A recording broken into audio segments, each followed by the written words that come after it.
নমস্কার, আমি মুক্তি। আমার এই রান্নায় আপনাদেরকে স্বাগত। আজকের অ্যারেঞ্জমেন্ট দেখে আপনারা নিশ্চয়ই বুঝতে পারছেন আমি কি রান্না করতে চলেছি। আজকে আমি রান্না করব মটন কষা, সেটাও করব আলু দিয়ে। তাহলে আজকে এই খাসির মাংসটা রান্না করার জন্য আমি 500 গ্রাম মটন নিয়েছি, আর নিয়েছি দুটো বড় সাইজের আলু কেটে নিয়েছি, আদা রসুন বেটে নিয়েছি, কাঁচা লঙ্কা চিড়ে নিয়েছি, বড় বড় 3টে পেঁয়াজ সেটাও কুচিয়ে নিয়েছি, আর একটা বড় সাইজের টমেটো কুচিয়ে নিয়েছি। আজকে এই ঘরোয়া সিম্পল জিনিস দিয়ে আমি রান্না করব মটন কষা। ভিডিওটা দেখতে থাকুন। রান্নাটা করার জন্য আমি একটা কড়াই বসিয়ে নিয়েছি আর গ্যাসটাও অন করে দিলাম। আজকের সম্পূর্ণ রান্নাটা আমি কড়াইতেই করব, কোনো প্রেশার কুকারে না। আর খুব সহজেই খুব কম সময়ের মধ্যেই রান্নাটা করব, আপনারা দেখবেন ভীষণই ভালো হবে। কড়াইটা গরম হয়ে গেছে, এবার আমি এই কড়াইয়ে তেল দিয়ে দেব। তেলটা একটু পরিমাণে আমি বেশিই দেব, কারণ মাংসটা রান্না করতে গেলে একটু তেলের পরিমাণটা বেশিই লাগবে। তেলটা গরম হয়ে গেছে, এবার আমি তেলের মধ্যে একে একে আলুগুলোকে ছেড়ে দেব। আলুগুলোকে তেলের মধ্যে ছেড়ে দিয়েছি। আমি আলুগুলোকে আলাদা করে ভেজে তুলে নেব না, আমি একসাথেই সব কিছু দিয়ে কষাবো। প্রথমে আলুগুলোকে দিয়ে নিলাম, এইবার আমি তেলের মধ্যে দেব যে পেঁয়াজগুলোকে কেটে রেখেছিলাম সেই পেঁয়াজগুলো। এই যে স্লাইস করে পেঁয়াজগুলোকে কেটে রেখেছি, এই পেঁয়াজগুলোকে আমি তেলের মধ্যে দিয়ে দেব। পেঁয়াজগুলোকে দিয়ে দিয়েছি, এইবার দেব যে কাঁচা লঙ্কা কটাকে কেটে রেখেছিলাম সেই কাঁচা লঙ্কাটাও এতে দিয়ে দেব। এইবার পেঁয়াজ, কাঁচা লঙ্কা আর আলুটাকে একটু তেলের মধ্যে নেড়ে নিই। হালকা একটু নেড়ে নিয়েছি, এইবার আমি এই মাংসটাকেও এর মধ্যে দিয়ে দিচ্ছি।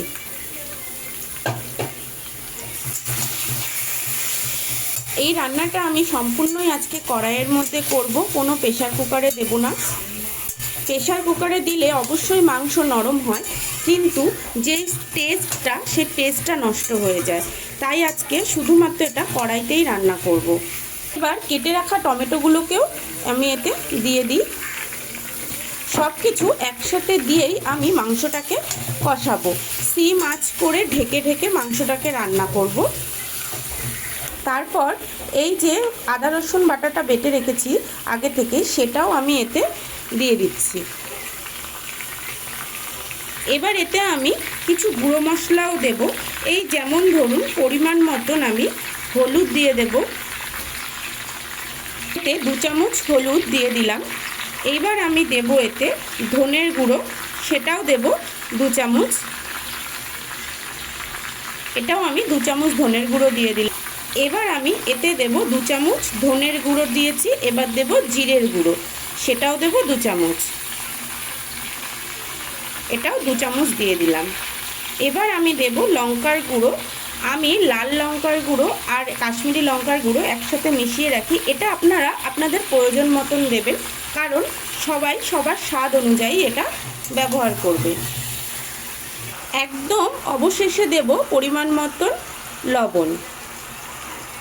যেহেতু আমি এই রান্নাটায় সব গুঁড়ো মশলা ব্যবহার করেছি, তাই আমি যেই বাটিটাতে আদা রসুন বেটে রেখেছিলাম তাতে হালকা একটু জল দিয়ে সেই বাটিটা ধুয়েই আমি এতে একটু জল দিয়ে দেব, কারণ গুঁড়ো মশলা দিয়েছি, জল তো অবশ্যই লাগবে।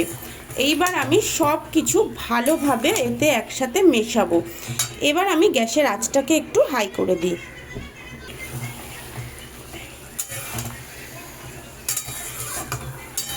ভালোভাবে আমি মশলাগুলোকে একসাথে মিশিয়ে নিই। আমি রান্নাটায় বাইরের কিচ্ছু ব্যবহার করিনি, দই অবধিও দিইনি, কারণ এটা আমি ঘরোয়া প্রসেসে রান্না করব। যেই সব উপকরণ সবসময় আপনাদের হাতের কাছেই থাকে, সেই সব উপকরণ দিয়েই এই রান্নাটা তৈরি হবে। সমস্ত মশলাটা বেশ ভালোভাবে মেশানো হয়ে গেছে। এবার আমি গ্যাসের আঁচটাকে লো করে দেব আর একটা ঢাকা দিয়ে এইটাকে চাপা দিয়ে দেব। বেশ কিছুক্ষণ চাপা দিয়ে রাখবো, তাও প্রায় 2 মিনিট মতন।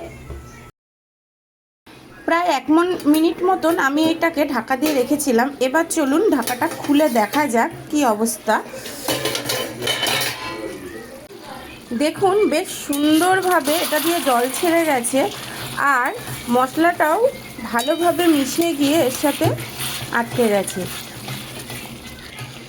পেঁয়াজ আর টমেটো দিয়ে জল ছেড়েছে, এই মাংসটা বেশ ভালো মতনই সেদ্ধ হচ্ছে। আরেকটু আমি আবার চাপা দিয়ে দেব, কারণ জলটা পুরোভাবে মজে যায়নি। এই জলটা পুরোভাবে মজে যাওয়ার জন্য আমি আরও 1 মিনিট মতন এই ঢাকাটা চাপা দিয়ে দেব। আবার প্রায় এটা 30 সেকেন্ড মতন আমি ঢাকা দিয়ে রেখেছিলাম। এবার এটাকে খুলে দেখি, বাহ, খুব সুন্দরভাবে জলটা মজে এসেছে আর আস্তে আস্তে তেল ছাড়তেও শুরু করেছে। দেখুন কালারটাও আস্তে আস্তে ধরছে। এইবার আমি আর এটাকে ঢাকা দেব না, এবার আমি আঁচটা কমিয়েই ঢাকাটা খুলে এটাকে আমি কষাবো। দেখুন মাংসটা থেকে কি সুন্দর তেল বেরিয়ে এসেছে আর বেশ ভালোভাবে কষছে। এবার এটাকে আমি আর ঢাকা দেব না, আস্তে আস্তে সিম আছে এরকমভাবে কষাবো। এরকমভাবে আরও প্রায় 1 থেকে 1.5 মিনিট মতন আমি মাংসটাকে কষাবো। আমি এই মাটনটাতে আলাদা করে কোনো জল দেব না। এই তেল থেকে, এই মাটন থেকেই যে তেল ছাড়বে আর পেঁয়াজ আর টমেটোটা থেকে যেই জল ছাড়বে তাতেই এটা কষা হবে আর রান্না হবে। এটাতে আমি কোনো রকম জল আর অ্যাড করব না। এটা আস্তে আস্তে দেখুন বেশ ভালো সুন্দর কষে গেছে আর ভালোভাবে তেলও ছাড়ছে। পেঁয়াজ আর টমেটোটা থেকে বেশ ভালো অনেকটাই জল ছেড়েছে। এই জলেই মাংসটা সেদ্ধ হয়েছে। আমি এটাকে চাপা দিয়ে রেখে দিয়েছিলাম। এইবার আমি অবশেষে একটু গরম মশলা অ্যাড করে দেব এতে।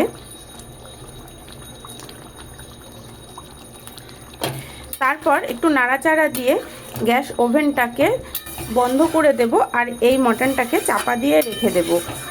এই রান্নাটা যদি ভালো লেগে থাকে প্লিজ আমাকে একটা লাইক করে দেবেন, আর এরকম ধরনের রান্না আবার দেখার জন্য প্লিজ একটু সাবস্ক্রাইব করে দেবেন। আপনাদের পাশে থাকাটা আমার অত্যন্তই প্রয়োজন। ধন্যবাদ।